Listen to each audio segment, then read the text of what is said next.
Recapping the game, God, I couldn't be more happier for those kids. It was a great team win. That's the first time that you guys have heard me sit in here for 10 months and talk about complimentary football and efficient football, and we finally did it. And that's something that's pleasing to me because they're starting to see this. They're starting to see the results.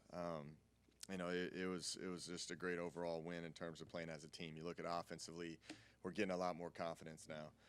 That was a big game for us. We established the line of scrimmage. We got the run game going. That was something that uh, we struggled with 3 weeks, and that just makes the whole game a lot easier for especially Gresh. I thought Gresh played within himself. We didn't ask him to do a lot of things that he's not capable of doing, and we didn't have to sit in a drop back game where the O-line's got to pass off things the entire game, and Gresh has to play at a high level for 50, 60 snaps of throwing the football, which running the football helps out everything from play calling to our offensive line to our quarterback play.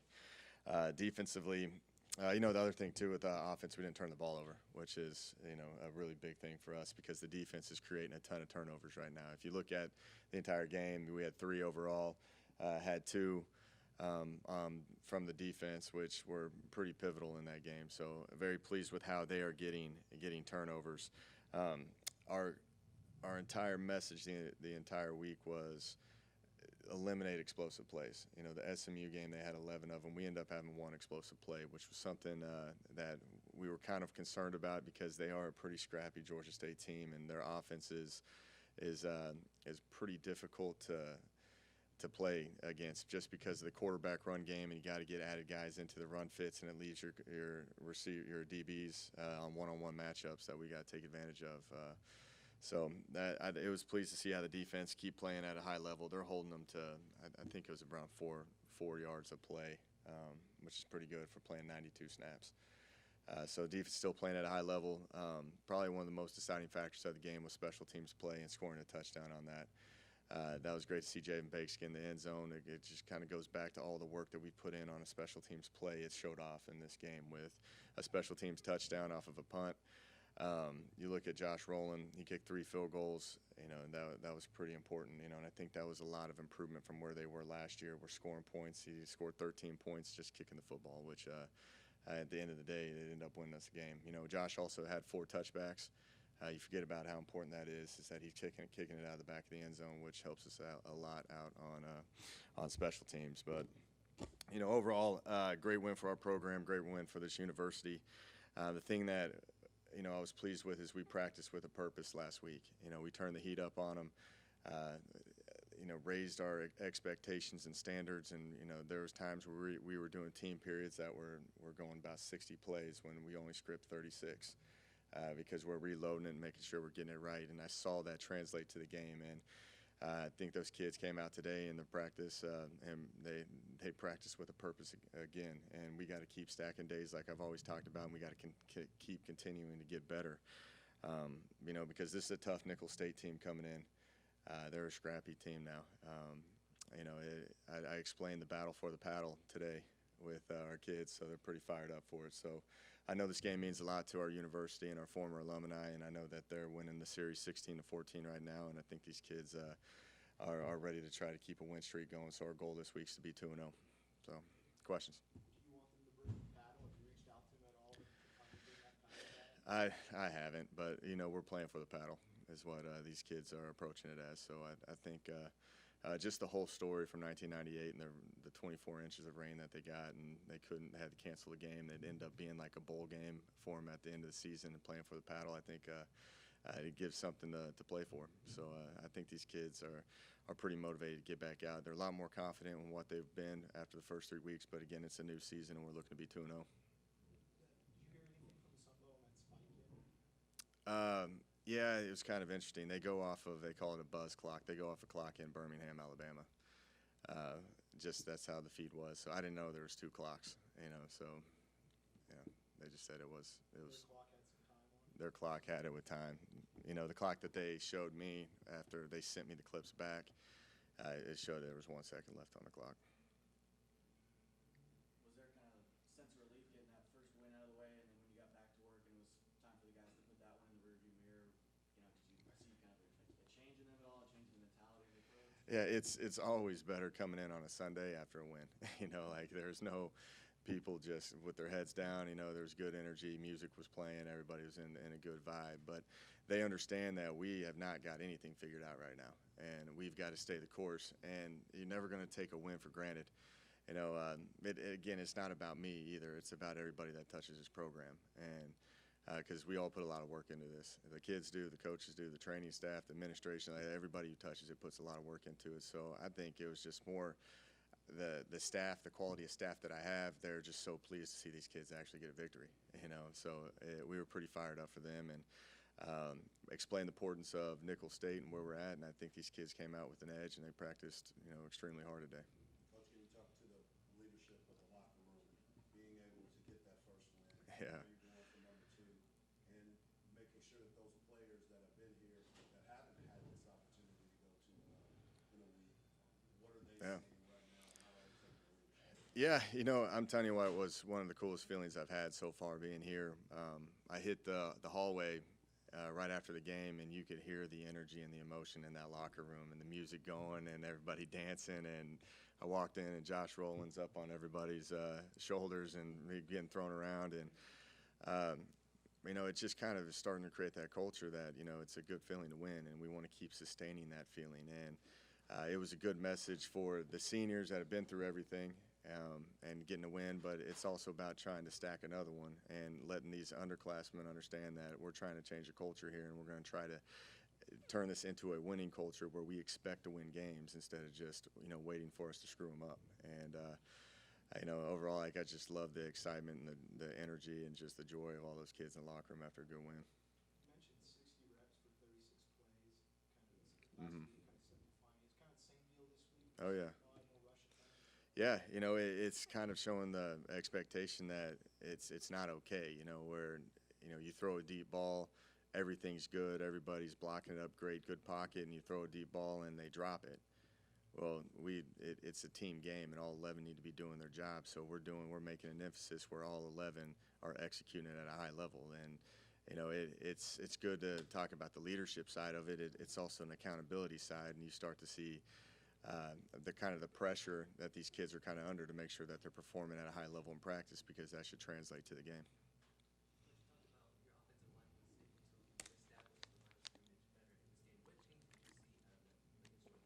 Just mentality, effort. We changed up a couple things with the path of the running back, so that was kind of bugging me at times. That I was hoping that it would mirror up and match up with the running back footwork and the O-line footwork, but I thought it was more about who wants it more. Like I said, was kind of the keys to victory was who wants it more, and we've got to play with an edge, and we got to play more physical, and we got to fight. And that's got to happen every single game. This is a violent game. This isn't meant to go through the motions. And if you want to establish a line of scrimmage, you're going to be in a fist fight every single play. And we kind of want that bloody-your-nose mentality up front. I've heard that saying for a long time, but there's a lot of truth to that. We've got to be a physical team. And I thought those kids came out and played with an edge, and we put them in good spots. And it was good to, see them at least get over 200 yards rushing after not even – I couldn't even tell you how many yards. I think we still are last in the country right now in rushing the ball after a 200-yard performance. You brought up how fired up they were at practice last week. I know it's early this week, but have you seen the same deal? I know you were just talking about Yeah. You know how it is. It's Tuesday. To be great, you got to put a lot of work in, and it's again holding everybody accountable, and it gets pretty heated out there. And this is the first couple of weeks where fights have been breaking out of practice because when you turn the heat up on everybody, it's going to get a little chippy out there, and that's what we want to create. We want to play pissed off all the time, so that's kind of the mentality that we're trying to create. You brought it up a little bit about Nickel State, but what stands out to you right now when you look at the film and you turn on the film with their overall presence? Yeah, they're a very talented team. Like they are. It was interesting when you read about them. They've got 111 Louisiana kids on their roster out of 117. So they're putting the emphasis on the Louisiana speed, and those guys can run. They're very explosive, and they like their coverage teams on kickoff. They get down there fast. So they've got a lot of explosive ability. You look at their offense. Their quarterback, is on his 39th start. He's getting all these national accolades and stuff. Very, very solid player. That's something that keeps them going. we've got to make sure, like Kendall Bussey, the running back, I signed him at A&M. Really solid kids. So they've got talented players, and we put the tape on and we show these kids how good they are, and we've got to respect our opponent, and we've got a lot to play for. We're playing for the paddle, and we're playing for going 2-0. You mentioned the paddle. You said you gave guys a bit of a history lesson on the series and all that. How did they respond to that, having a little something extra to play for that maybe they don't know a ton about? Yeah, it's pretty interesting. I asked him, I go, raise your hand if you know anything about the battle for the paddle, and not one person raised their hand. And then he started explaining it to him, and that, I've had a lot of former alumni reach out and talk about the importance of this game, and how chippy of these games have been in the past, I like that, man. I like kind of renewing a rivalry, and I think it's going to give us something to play for. Nichols won the Southeast Conference last year. Yeah. They're replacing a lot of their talent on the offensive line, including 4 starters, 3 conference selections. Do you find that as a weakness that the defense played there? No, so it's interesting. The offensive coordinator for Nichols was my offensive coordinator in college.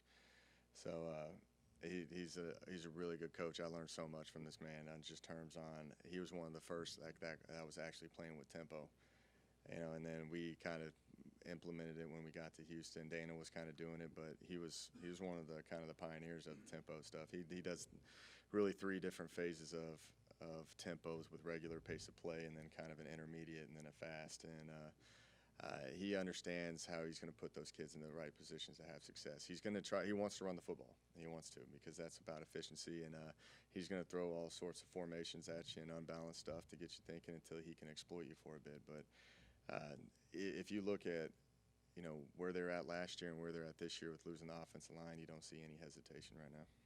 So he was your offense coordinator when you played? Mm-hmm. I did. Coach Chris. Yeah. It's been interesting. He was losing his hair with me, and now he just goes with the razor and shaves his head bald. So maybe I was the cause of all that. We saw Frankie Griffin didn't play last week. Yeah. What's his status? I'd expect him to play today. He practiced today. So, we're big on, if you're not going to practice, then you're probably not going to play. There's again, the accountability, and you've got to put the work in throughout the week to get the results you want on Saturday. Was it injury? Yeah, kind of. He's just kind of a bumped and bruised type deal. When he blocked the kick, it kind of knocked his shoulder a little out of place, but I think he's ready to roll.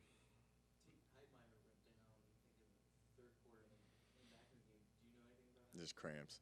Yeah. It was actually one of the most interesting, funny conversations. You guys probably know how Tate is and how loud he gets, but it was actually quite funny with the conversations we had out there in the middle of the field while he was cramping. Yeah, I'm not going to fill that one in, but it was pretty funny. I can tell you that. Exactly. Yeah. Is there any other injuries or anything happening in the game? No, not really. But just the typical bumps and bruises. Right now, everybody's scheduled to go. Except Gavin Graham from the SMU week. In place with Graham out, Frankie out, Clifton Moose got it. He did. Played really well. We all talked about Brian Lennox, 22 tackles. But what about Clifton Moose? Yeah, that was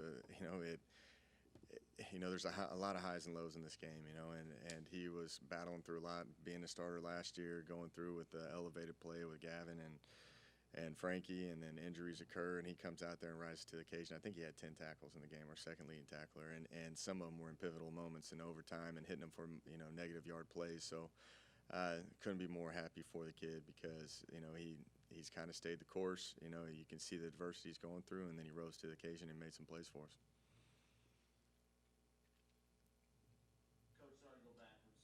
Offensively the other night, running the ball, it really seemed to kind of pick up for you on the long touchdown drive there in the Second quarter. Was there something happening scheme-wise where you made a change, or did it just really kind of start to come together? It just started coming together. And I talked with Bob before that drive a lot. Just, hey, let's run the football. We're keeping the defense out on the field way too long. Let's try to establish some clock. And once we started having success, throughout that course of drive, I'm like, stick to it. Stick to the run, because it's working. Because even if you're getting a 3-yard run, that's still an efficient play in my mind. A lot of people get so greedy and they get out of their play calling. I did that early as a play caller. Like, I'm always trying to go for the kill shot, but at some point you've got to be patient in how you do things, and and stick with it. And I think after that drive, we understood that we can establish the run game and we can run the football efficiently, and that's going to put us in better situations, and we can pick and choose our shots, and we don't have to get through the entire call sheet at an early time, where we can call the same plays over and over and execute it at a high rate. Season high in penalties the other night as well, though, on the negative side. When you go back and look at it, did you see mental mistakes, or was it just matters of guys being aggressive and turning into a flag? Yeah, a little bit of that. Some of them are calls that can go either way. Some were hand placement stuff with holding. A lot of them were legit calls. When you get, one of the issues with defensive PIs, at the end of the game, Baby Jaron Morris, he played in the entire game. He's played the most snaps on our entire team right now, our second most. It's like right up there. And he was just worn out, and we sat down as a coaching staff, and, we got to put him in better situations so he's more fresh, because when you play that many plays and as a DB and you're running up and down the field, he's just naturally wore down. And then when you start to wear down, then your technique gets a little sloppy, and then you're just fighting for your life, and, got some calls to go a different way. Now, does he stay on the field so much because he's so good? It's just hard to replace him? Or why is he replace him? Well, Rod was out this week, which he should be back. And that's kind of where it went through it. And we moved some bodies around just so we don't put those kids in that spot again. I'm a big believer in the participation report and how many snaps these kids are playing, just to make sure that we're not just completely wearing them down throughout the course of the season, because it is a long season. And right now, this is our 5th straight game. These kids are worn down pretty good. I think they're ready to fight, give everything that they got this week, and then have a couple bye weeks here in October. Cam Winters started. I'm guessing that's why, because Rogers was out. Yeah, and he played every single snap too on defense. How would you grade his play? He's doing well. He's a freshman, and the amount of stuff that we put on that kid as a true freshman, he's gonna have an unbelievable career here. He's an NFL corner in my mind.